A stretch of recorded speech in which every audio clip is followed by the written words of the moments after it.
주님의 이름으로 여러분들 환영합니다. 오늘은 저희가 호세아서 보게 될 텐데요. 호세아서 14장 1절부터 8절까지는 말씀 저희가 함께 보도록 하죠.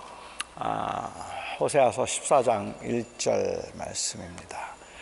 이스라엘아, 내 하나님 여호와께로 돌아오라. 내가 불의함으로 말미암아 엎드러졌느니라. 너는 말씀을 가지고 여호와께로 돌아와서 아뢰기를 모든 불의를 제거하시고 선한 바를 받으소서. 우리가 숫송아지를 대신하여 입술의 열매를 주께 드리리이다. 우리가 아수르의 구원을 의지하지 아니하며 말을 타지 아니하며 다시는 우리의 손으로 만든 것을 향하여 너희는 우리의 신이라 하지 아니하오리니 이는 고아가 주로 말미암아 긍휼을 얻음이니이다 할지니라. 내가 그들의 반역을 고치고 기쁘게 그들을 사랑하리니 나의 진노가 그에게서 떠났음이니라. 내가 이스라엘에게 이슬과 같으리니 그가 백합화 같이 피겠고 레바논 백향목 같이 뿌리가 박힐 것이라. 그의 가지는 퍼지며 그의 아름다움은 감람나무와 같고 그의 향기는 레바논 백향목 같으리니 그 그늘 아래에 거주하는 자가 돌아올지라. 그들은 곡식같이 풍성할 것이며 포도나무같이 꽃이 필 것이며 그 향기는 레바논의 포도주같이 되리라. 에브라임의 말이 내가 다시 우상과 무슨 상관이 있으리요 할지라. 내가 그를 돌아보아 대답하기를 나는 푸른 잣나무 같으니 내가 나로 말미암아 열매를 얻으리라 하리라. 아멘. 보죠. 오늘은 저희가 호세아 선지자에 관해서 잠깐 생각을 좀 해보기를 원합니다. 호세아 선지자, 어찌 생각하면 참 힘든 삶을 살았다 그렇게 생각할 만큼 참 어려운 그러한 그 이 시절에 하나님의 선지 사역을 감당했던 사람이고 아주 특별한 방법으로 그가 또한 그 하나님의 그 메시지를 그의 삶을 통해서 그 백성들에게 전했던 사람입니다. 우리가 짐작할 때는 호세아가 유다의 우시아 왕 때부터, 우시아 왕이 52년 동안 왕위에 있었으니까 아마 우시아 왕 말기부터 시작을 해서 그 뒤를 이어서 여로보암이, 이스라엘의 여로보암이 왕이 되었을 때까지 사역을 했다면 적어도 한 40년 이상은 사역을 했겠다라고 그렇게 우리는 짐작을 합니다.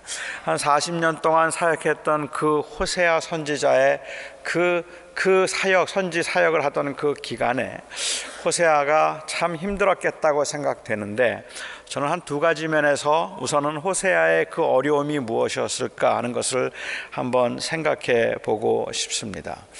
호세아 선지자의 경우에 특별했던 것은 하나님께서 이스라엘 백성들이 그 하나님을 떠나 살 때 하나님께서는 호세아에게 나타나셔서 호세아에게 말씀하시기를 너는 가서 음란한 여자를 내 아내로 취하라 라고 그렇게 말씀을 하셨습니다. 그래서 호세아는 고멜이라고 하는 그 이 음란한 여자와 결혼을 합니다. 학자 간에는 의견이 좀 분분해요. 당연히 분분할 수밖에 없겠다 싶은데, 왜냐하면 원래 선지자가 음란한 여자였다고 이야기하면 창기를 의미할 텐데 이 창기와 결혼하도록 하나님께서 허락하셨다면 왠지 율법을 어겼을 것 같다는 생각을 하게 되는 거죠. 오히려 현숙한 여인과 결혼을 했는데 이 여인이 다른 남자를 좋아하게 되어서 그 남자를 따라서 집을 떠나갔다 이렇게 이야기를 하고, 그 결과적으로 그 여인은 음란한 여인이 되었다고 해서 음란한 여인을 취하라고 한 것이다 라고 그렇게 보는 아주 굉장히 보수적이고 온건한 해석이 있습니다. 근데 우리가 그 호세아서 1장을 읽어보면 그렇게 보기가 쉽지가 않아요. 사실은 그렇게 보면 제일 이상적이라고 말할 수도 있겠지만, 오히려 하나님께서는 호세아 선지자에게 말씀하시기를 너는 가서 음란한 여인을 취하라라고 이야기를 했는데, 이미 벌써 그의 상태가 그렇게 타락한 상태에 있는 여인을 하나님 취하라고 말씀하신 것 같아요. 그래서 타락한 상태에 있었던 그 이 여인을 호세아가 가서 아내로 맞이하게 됩니다. 그리고 첫 번째 아들을 낳았는데 그 아들의 이름을 이스르엘이라고 부르라. 이스르엘이라고 하면 이스라엘 그 북왕국 이스라엘에 그 이 예후라고 하는 왕이 거점으로 삼았던 그 타락한 도시를 의미합니다. 타락한 도시의 이름을 따서 하나님의 심판이 임할 도시의 이름을 따서 그의 아들의 이름을 이스라엘이라고 부르고, 그 다음에 두 번째로 딸을 낳았는데 딸의 이름을 로루하마라고 불러라. 여기에 로루하마라고 하면 이 말은 긍휼을 입지 못한 자라는 뜻입니다. 긍휼을 입지 못한 자라는 그러한 뜻으로, 긍휼을 받지 못한 자라는 이름으로 딸의 이름을 짓고, 세 번째 아들을 낳고 난 다음에 그 아들의 이름을 로암이라고 하라라고 로암미라고 하라고 했어요. 로암미라는 말의 의미는 이제는 내 백성이 아니다 하는 그러한 의미입니다. 그렇게 이름을 다 짓도록 했습니다. 저는 이 고멜의 입장에서 생각해 볼 때는 호세아가 아들을 낳고 딸을 낳은 다음에 아들의 이름과 딸의 이름을 이렇게 스산하게 짓는 때부터 벌써 좀 같이 살기가 힘들었을 것 같다는 생각도 좀 들긴 해요. 이 남자가 무슨 남자가 이렇게 아들 낳고 난 다음에 그래 아들 이름을 무슨 내 백성이 아니다, 뭐 아니면은 뭐 긍휼히 여김을 입지 못하는 자, 뭐 이렇게 지으라고 하는가, 왜 하필이면 아들 이름을 이스라엘이라고 지을까, 뭐 이렇게 생각할 수도 있을 것 같아요. 뭐 문화적인 배경의 차이가 있으니까 제가 그런 것들은 말씀드리지 않는다 하더라도, 그렇게 아들을 낳아서 이름을 지었던 이유는 하나님께서 호세아에게 주셨던 그 말씀처럼 그 시대가 그만큼 암울했기 때문에, 그 암울한 시대에 그 호세아 선지자는 그 아들의 이름을 통하여서 이스라엘의 역사나 그 결과가 결국은 그렇게 밝지 않다는 것을 보여주기 위해서였다고 우리는 볼 수 있을 것 같습니다. 그런데 어떤 이유에서든 간에 이 고멜이 호세아를 떠났습니다. 다른 남자와 좋아하게 되고, 그래서 다른 남자를 따라서 이제 그 호세아를 버리고 떠나갔어요.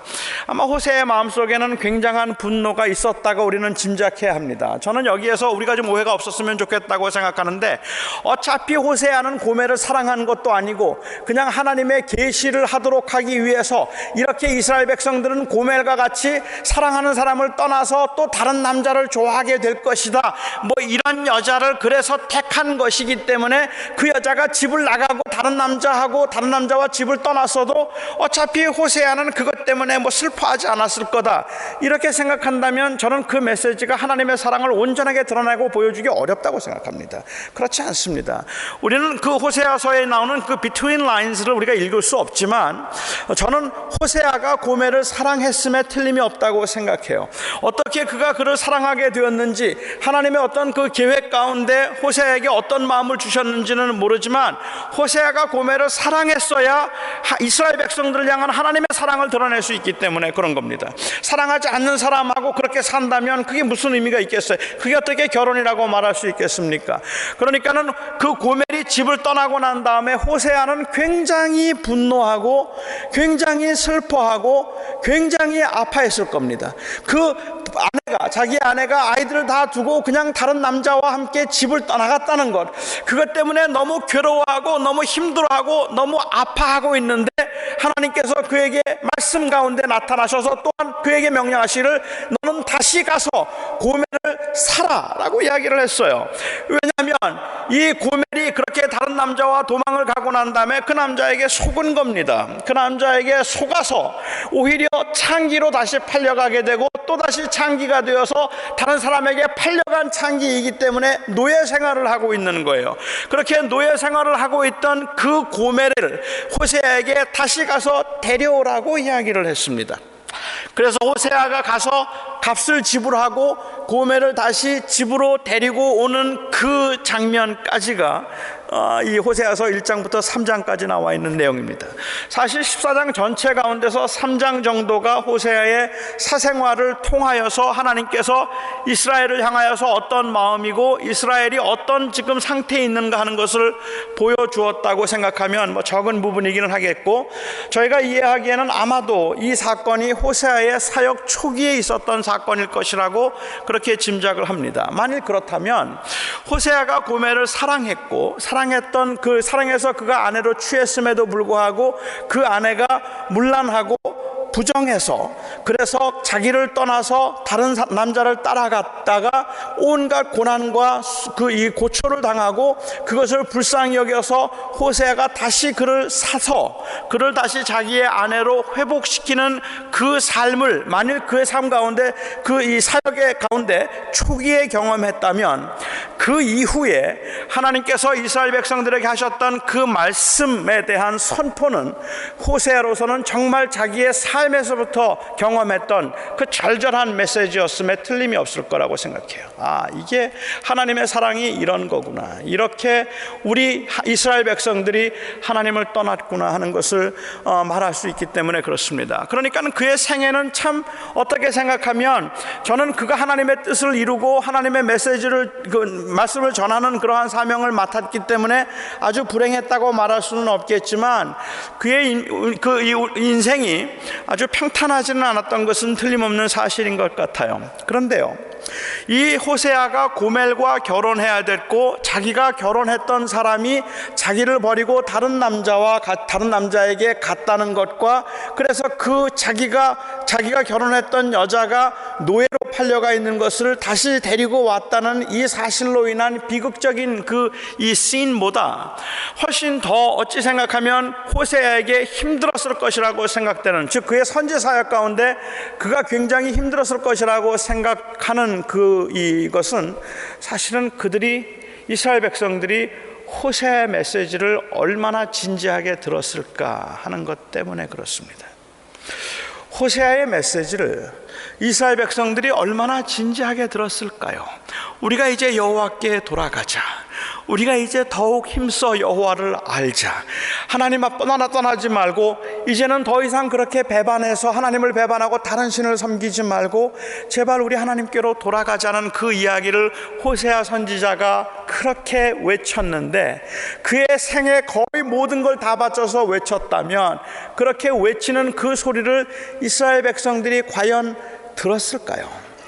우리가 호세아서 14장에 있는 말씀을 보면 이스라엘 백성들이 마치 그렇게 돌아온 것처럼 보이지만 잘 보면 이것은 너희가 그렇게 돌아오면 하나님께서 싸매어 주실 것이라고 말씀하셨고 하나님께서 치유해 주실 것이라고 말씀하셨으니까 이스라엘 백성들이여 이제 하나님께 제발 돌아가자는 이야기로 하나님은 우리를 기다리시고 사랑하신다는 메시지로 호세아서가 끝납니다. 굉장히 긍정적으로 끝나요.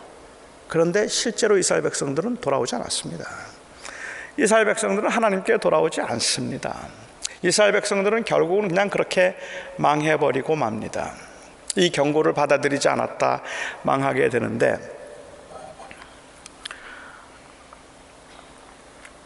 지난주에 말씀드렸던 것처럼 이 유다 왕국에서 유다가 가장 강성했던 때가 언제인가 하고 보면 솔로몬 때 이스라엘이라는 나라가 나뉘어지기 전에 솔로몬 때 그야말로 강대국으로서 자리매김을 하지만 르호보암 왕 때 나라가 갈라지고 난 다음에 이스라엘이 유다 땅이 남쪽 왕국이었던 유다가 가장 강성했던 때는 짐작하건대 우시야 왕 때라고 생각합니다.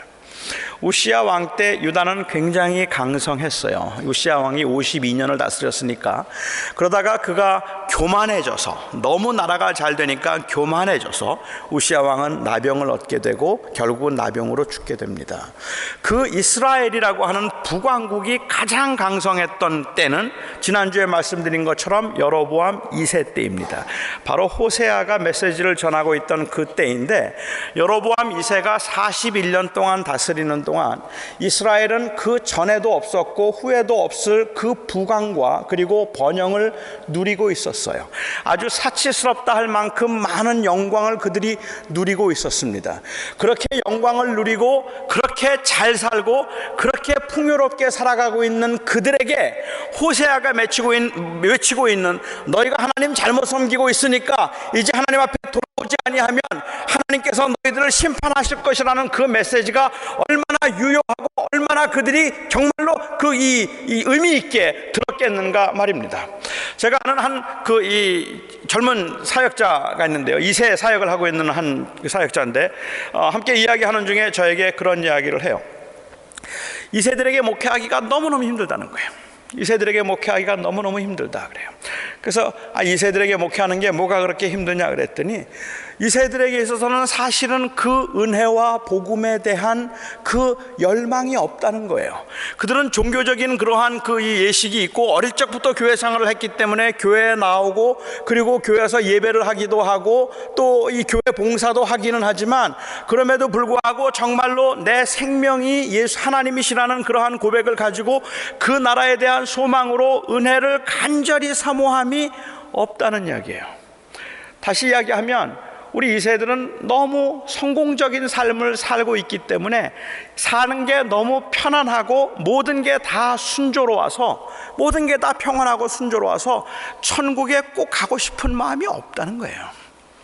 그렇게 그냥 편안하고 쉽게 살고 있는 그 젊은이들에게 예수 그리스도의 그 은혜와 사랑을 이야기하고 이 그리스도 앞에 헌신할 것을 이야기하는 것이 도대체가 사람들에게 먹혀 들어가지가 않습니다 하는 이야기를 그 사역자가 하는 것을 저희가 들은 적이 있습니다. 저는 그럴 수 있겠다는 생각을 좀 했었습니다. 사사시대 때 그 이스라엘 백성들이 미디안에 의해서 블레셋에 의해서 암몬 족속에 의해서 착취를 당하고 억압을 당하고 온갖 가지 고난을 당할 그때 그들은 하나님 앞에 부르짖었습니다. 하나님 제발 나를 도와주십시오. 우리가 여호와께로 돌아가겠사오니 주께서 저를 건져주시옵소서라고 그렇게 외치고 부르짖을 수 있었지만 그들이 형통한 때에는 하나님 앞에 부르짖은 적이 없었단 말입니다.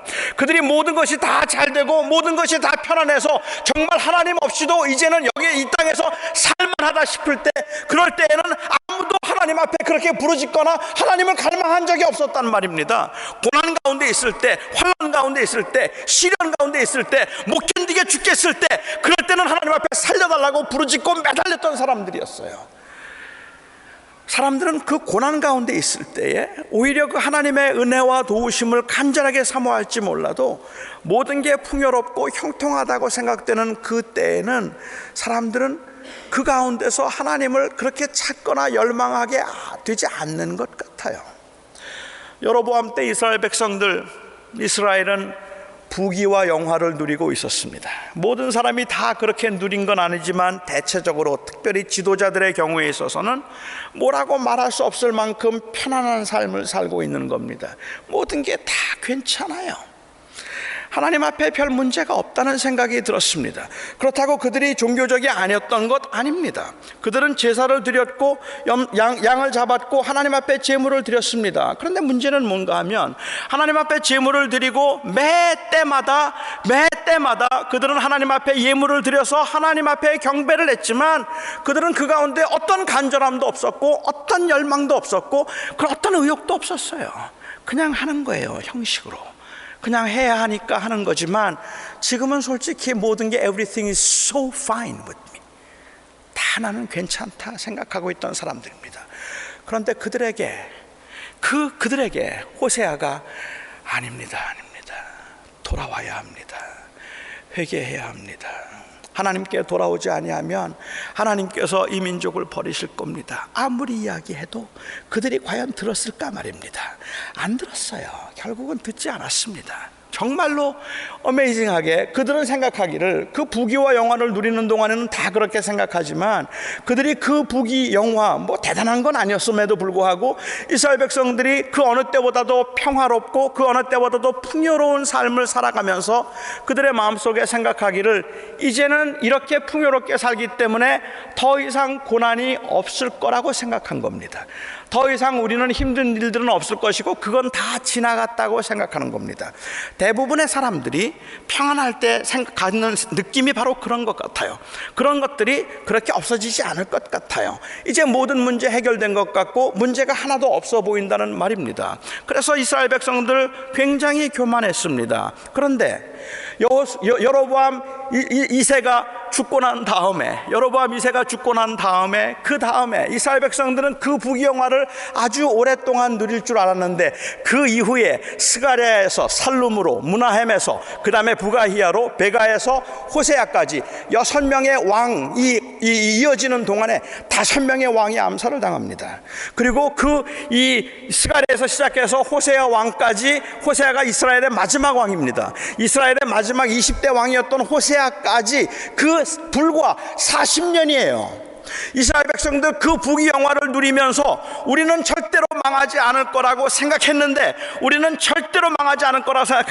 정확하게 41년 6개월 만에 완전히 망해버린단 말입니다. 그 나라가 그냥 이 사마리아가 아수르의 손에 넘어가 버리고 그 나라 망했습니다. 그 다음에 가슴을 치며 후회하죠. 부귀와 영화를 누리는 동안에 그 부귀영화 사라지지 않을 거라고 생각하고 하나님 앞에 내가 이만큼만 했으면 되지 않았겠느냐, 내가 건성으로 드리는 예배고 형식으로 드리는 예배고 내가 아무렇게나 하는 예배이고 내 삶 속에 아무런 그러한 하나님에 대한 열망도 하나님의 말씀대로 살겠다는 의욕도 없지만, 그렇지만 내가 하나님 앞에 할 만큼 했고 나 이만큼 누리고 있으면 이제 더 이상은 하나님 그 이상 필요한 건 아니라는 거예요. 이 정도만 있으면 되니까 I'm just fine. 그리고 내가 이걸 잘 유지하면 앞으로 내 자손까지 계속해서 다 그렇게 잘 살 거라고 생각을 하고 절대로 무너지지 않을 거라고 생각을 했는데, 그 여로보암 죽고 딱 40년 만에 이스라엘은 완전히 망해버렸습니다. 그걸 누가 알았겠습니까? 저는 우리 오전 예배 때도 제가 이 말씀을 같이 나누었습니다만은 이건 제 어줍지 않은 생각일 수도 있겠고 아니면 저의 지나친 감상일 수도 있겠다 싶은 생각이 드는데, 저는 솔직히 한국 교회를 생각하면 어느 때는 그래서 좀 가슴이 먹먹해지기도 하고 답답해지기도 합니다. 한국의 교회가 그 성공과 부귀 그리고 또한 그 형통을 경험하고 하나님께서 이 한국의 교회를 축복하셨다고 해서 한국의 교회가 불일 듯이 일어나고 전 국민의 25%가 기독교인이라니 23%가 기독교인이라니 하면서 모든 사람들이 다 기독교인이 될 것 같고, 이렇게 더 이상은 한국 교회는 이렇게 흥하여서 전 세계에 선교사를 파송하는 아주 위대한 그러한 기독교 국가가 될 것이라는 그러한 막연한 낙관주의를 가지고 있던 우리 한국 교회가 정말로 하나님 앞에서 그 하나님이 원하시는 대로 회개하고 그 다음에 그 형통과 그리고 풍요로움을 누리려고 하지 말고 그것을 내려놓아서 섬김으로 다른 사람들을 위하여 베푸는 그 자리에 들어가지 아니하면 지금 그 누리고 있는 그 영광이 끝까지 오래도록 갈 것 같지만 아니라는 말이에요. 우리 한국 교회는 그렇게 무너지지 않을 거라고 생각하는 그 교회가 무너지기 시작하면 한순간에 무너질 수 있다는 사실을 우리가 기억해야 한다는 말입니다. 2007년도에 우리 한국에서 Again 07이라고 해서 대단했습니다. Again 07, 아마 여러분도 기억하는 분들이 계실 거라고 생각합니다. 1907년도 평양에서 있었던 대부흥이 우리 한국에 다시 100년 만에 다시 있게 해달라고 2007년도에 1907년도에 있었던 그 대부흥이 우리 안에 있게 해달라고 2007년이 하나님의 부흥의 해라고 선언을 하고, 그리고 Again 07이라고 하는 그 슬로건을 내걸고 교회들이 하나님께 돌아오자고 하고 큰 대형 집회들을 했던 적이 있습니다. 당시 상암 이 경기장에 100만이 모였다는 이야기가 있을 정도로 많은 사람들이 그 자리에 모여 있었습니다. 하나님께서 우리 교회에 다시 한번 부흥을 주셔서 우리가 또 한 번 그렇게 많은 것들을 누리며 우리가 이 형통할 수 있고 다시 풍요로운 가운데 있을 수 있게 해달라고 그렇게 하나님 앞에 부르짖는 그 모습들을 보면서 사실은 그 Again 07을 이야기할 그 당시에 다른 그걸 뭐라고 부를까요? 젊은 목사들은 그 곳곳에서 다른 세미나를 통하여서 1907년도에 있었던 그 부흥운동이 어떤 부흥을 가져왔는가 하는 것에 관해서 연구하고 그것들에 관해서 우리가 더 많이 생각했던 때가 있었습니다.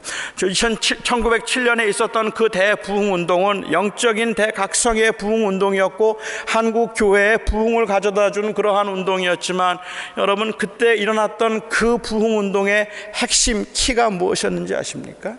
그것은 회개였습니다. 우리가 옷을 찢고 하나님께로 돌아가자는 것이었습니다. 아니, 누가 억지로 그렇게 만들어서 된 것이 아니었었어요. 그 당시에 선교사들이 보고한 바에 의하면 그곳에 참석했던 사람들이 자기의 죄를 회개하는 모습들을 보면서 끔찍했다 그래요. 너무 가난해서 너무 힘이 들어서 그냥 자기 아이를 몰래 죽였는데, 그 몰래 죽인 것을 인하여서 마음의 가책을 갖고 있던 사람들이 그날 그냥 발을 떼굴떼굴 굴르면서 두려움과 공포 가운데서 하나님의 용서와 자비를 구하면서 회개하고 눈물을 쏟는 모습들, 그리고 서로 사이가 안 좋았던 사람들이 부둥켜 안고 잘못했다고 엉엉 울면서 자기의 죄를 고백하는 그 장면들, 차마 입에 담을 수 없는 끔찍한 죄들을, 차마 입에 담을 수 없는 끔찍한 죄들을 그 스스럼 없이 사람들 앞에서 죄를 고백하고 나는 죄인입니다, 나는 죄인입니다를 이 부르짖으면서 하나님 앞에 용서를 구하던 그 모습, 이게 진정한 의미에서의 회개였다라고 이야기를 합니다. 그런데 우리는 2007년도에 어게인 07을 하면서 저희는 결국은 보았던 것은 그냥 굉장히 성대한 아주 하나의 형식적인 그러한 회개였습니다. 그나마 상암운동장에서 모였던 그 많은 사람들에게 어게인 07 그 이 메시지 설교를 맡았던 오카는 목사님께서 모든 사람들이 기대했던 것과는 달리 뜻하지 않게 그가 내가 죄인입니다라는 고백을 했습니다. 내가 이 교회를 큰 교회로 만들고 이 큰 교회에서 내가 누리며 섬겼고 내가 누리며 내가 복을 누렸던 그랬던 내가 죄인입니다. 내가 이렇게 교회를 크게 만들고 그 큰 교회에서 내가 오히려 이렇게 이 한국 교회를 다 엉망으로 만들어버린 장본인이고 내가 바로 그 죄인입니다라고 그 죄를 회개하는 일이 있었습니다.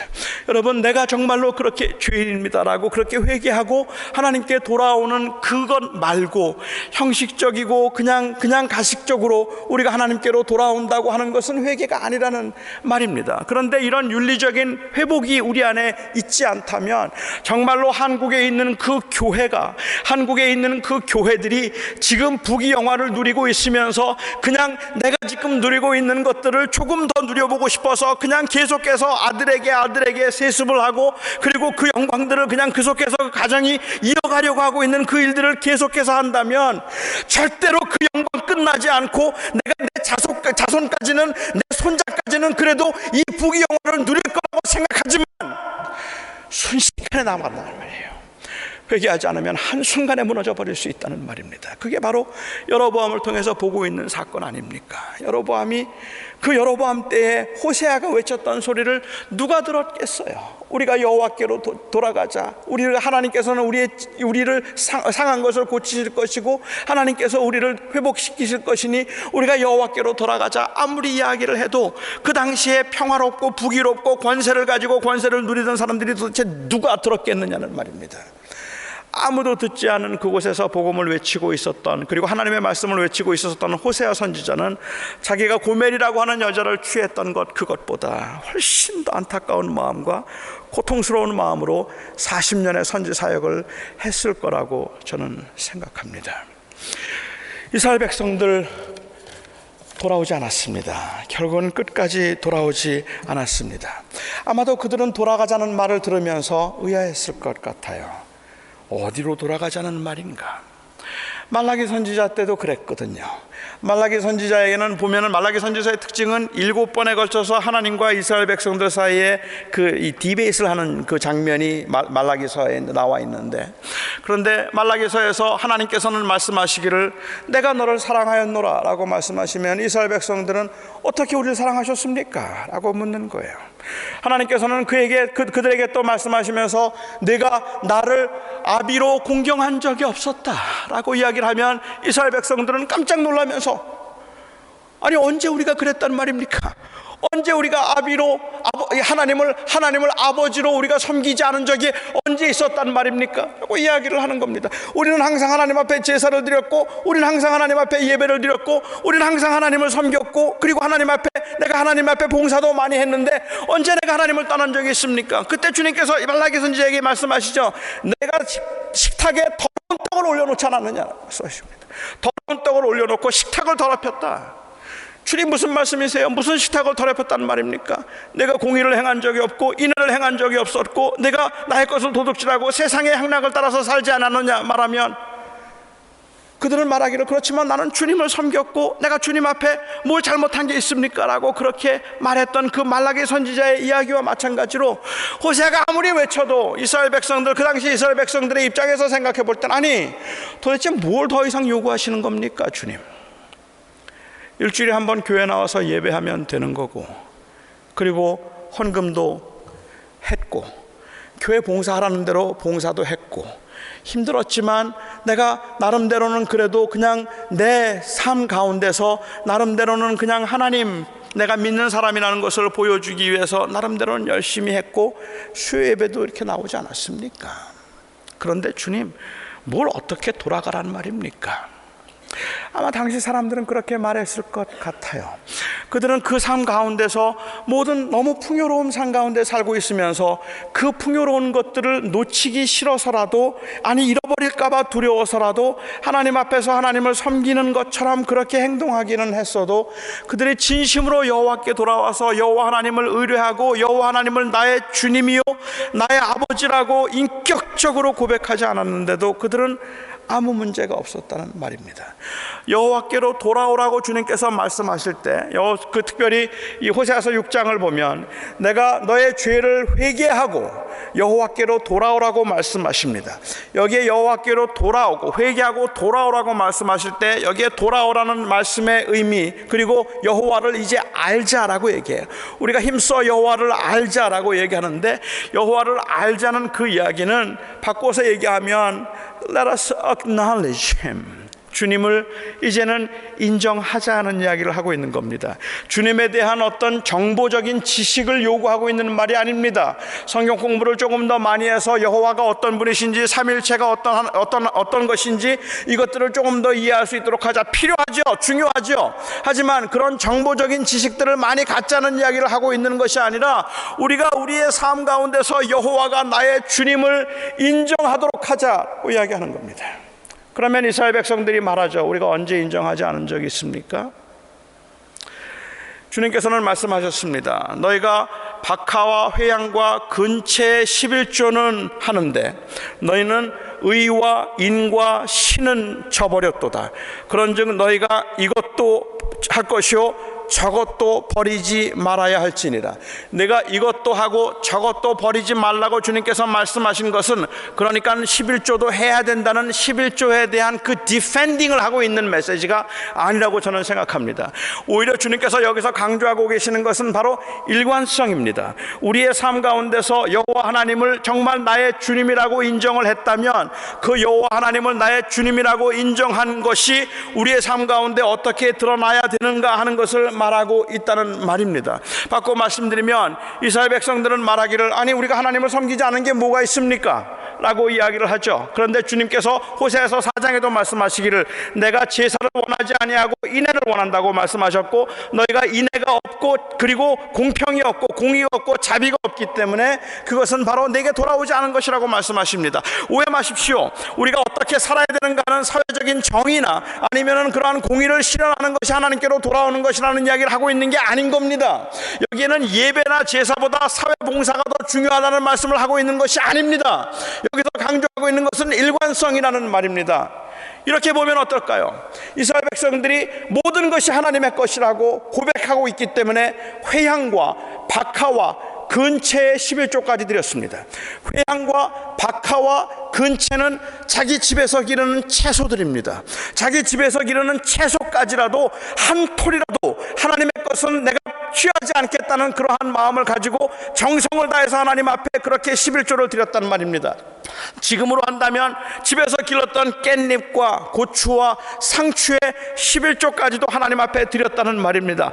얼마나 철저했습니까? 자기에게 오더러운 수입 중에 10의 1조는 정확하게 하나님께 드렸다는 말입니다. 그런데 왜 그 모든 것이 하나님의 것이라고 생각하고 하나님이 보고 계시고 하나님이 내 삶을 지키신다는 그러한 확신과 믿음이 있었기 때문에 그렇게 11조를 했다는 말이에요. 그런데 그렇게 했는데 그리고 나가서 가난한 사람의 것을 횡령합니다.